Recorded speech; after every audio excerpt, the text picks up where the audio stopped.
Let's take a look at section 4.1, which is on exponents. On page 293 in your textbook, let's look at number 30 and also number 48. It's really important that you memorize the exponent rules that are listed in your text. They should also be available on the instruct part of the Hawks software.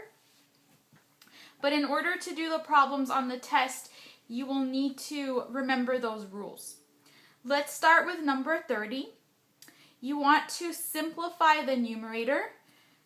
And in order to do that, we need to use the power rule, which implies that we need to multiply our exponents.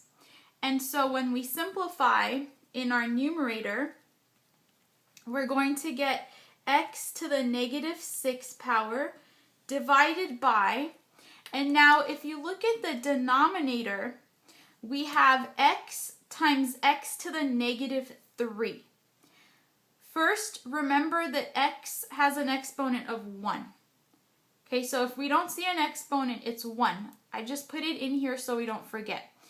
You're going to use the product rule, which essentially says that if you have the same base, which is x, and you're multiplying, then we're going to add our exponents. And so you would get x to the 1 plus negative 3, which gives us x to the negative 2 power. From here, just to simplify, use the quotient rule, which works for division. If you have the same base, which we do, our base is x, then we subtract our exponents. And it's always going to be the numerator exponent, negative 6, minus the denominator exponent, which is negative 2. Be careful with the signs. This is really x to the negative 6 plus 2, which gives us x to the negative 4. We're almost done. We just want to write our final answer with a positive exponent. And remember, if you have a negative exponent in the numerator, to rewrite this expression, we would just write 1 over x to the positive 4. And this is our final answer. Number 48, I know looks a little different because we have the variable k, but we would still apply the same rules.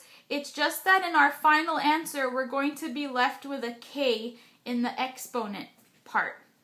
So the k stays. Let's use the product rule in the numerator since we have the same base. Also, you can put a 1 here. And we're going to add our exponents. Just combine your like terms. We get x to the k plus 4 power. Divide that by x to the negative 2. Okay, now we can use the quotient rule. We have x, remember, numerator exponent minus the denominator exponent. So this also is a minus 2. Simplify, combine your like terms, x to the k. Remember 4 plus 2, so it's really x to the k plus 6. And this is all we can do here. That's our final answer. So see, we still have a k there, which is fine.